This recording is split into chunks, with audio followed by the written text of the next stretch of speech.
આમ આદમી પાર્ટીના જિલ્લા પ્રમુખ પિયુષ પટેલની આગેવાનીમાં જિલ્લા કલેક્ટરને આપેલા આવેદનપત્રમાં જણાવ્યું હતું કે મનરેગા યોજના હેઠળ ગ્રામ્ય વિસ્તારોમાં લોકોને રોજગારી મળતી રહે તે માટે વિકાસના વિવિધ કામો ગામ લોકો મારફતે કરાવવાની કેન્દ્ર સરકારની યોજના છે।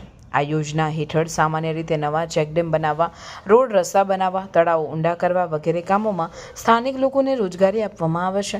કેન્દ્ર સરકારની આ યોજનાનું આ વર્ષનું કુલ બજેટ 86,000 કરોડ રૂપિયાનું છે, પરંતુ ખોટા બિલો રજૂ કરીને ગરીબ ગ્રામવાસીના અધિકારના કરોડો રૂપિયાની ઉચાપત કરવાનું કામ ભાજપ સરકારના મંત્રી બચુ ખાબડ અને તેમના પરિવારજનોએ કરે છે।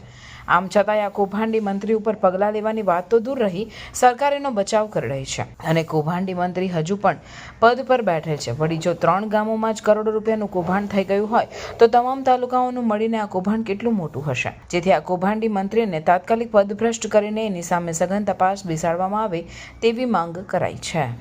વર્ષની 86,000 કરોડની જે ગ્રાન્ટ આવી રહી છે મનરેગા યોજના હેઠળ, ત્યારે તાજેતરમાં જ આપણે સૌએ જોયું કે ભાજપના મંત્રી એવા બચુભાઈ ખાબડના બંને પુત્રોએ જે કૌભાંડ કર્યું છે અને આજે એમની ઉપર તપાસ ચાલી રહી છે।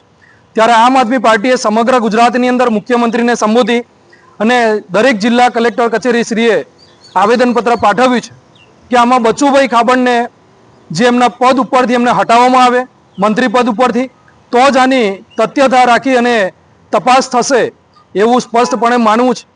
પરંતુ સમગ્ર ગુજરાતમાં તો ખાલી 2 જ કૌભાંડીઓ પકડાયા છે અને એક જ મંત્રીના 2 પુત્રો પકડાયા છે।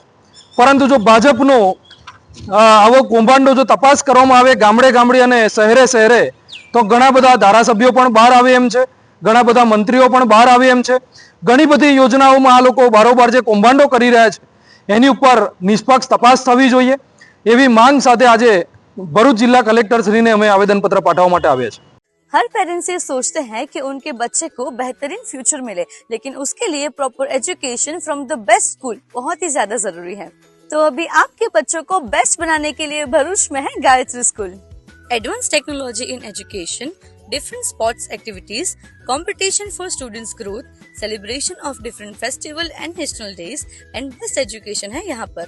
यहाँ योगा, म्यूजिक, कराटे जैसे डिफरेंट एक्टिविटीज भी करवाई जाती हैं, जिससे स्टूडेंट्स के फिजिकल ग्रोथ और मेंटल ग्रोथ दोनों बढ़ते हैं।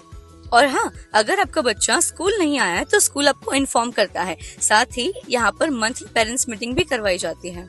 यहाँ गुजराती मीडियम में प्ले ग्रुप, नर्सरी से standard 1st to 10 and 11-12 commerce और आर्ट्स है, और गुजरात बोर्ड इंग्लिश मीडियम में प्ले ग्रुप, नर्सरी और स्टैंडर्ड 1st to 10 तक करवाए जाते हैं। गायत्री स्कूल के लास्ट 3 इयर्स के 10th बोर्ड एग्जाम्स का रिजल्ट भी 100% है। स्टैंडर्ड 10, 11, 12 के स्टूडेंट्स के लिए फ्री वेकेशन बैच, और वो भी 21 साल के एक्सपीरियंस टीचर के पास से अटेंड जरूर करना। तो आज ही विजिट करें गायत्री स्कूल और अपने बच्चों का फ्यूचर ब्राइट बनाएं। तो आज ही कांटेक्ट करिए ऑन 9099608272 पर, और एड्रेस है श्रीरंग सृष्टि सोसाइटी, तवरा शुक्ल तीर्थ रोड, तवरा।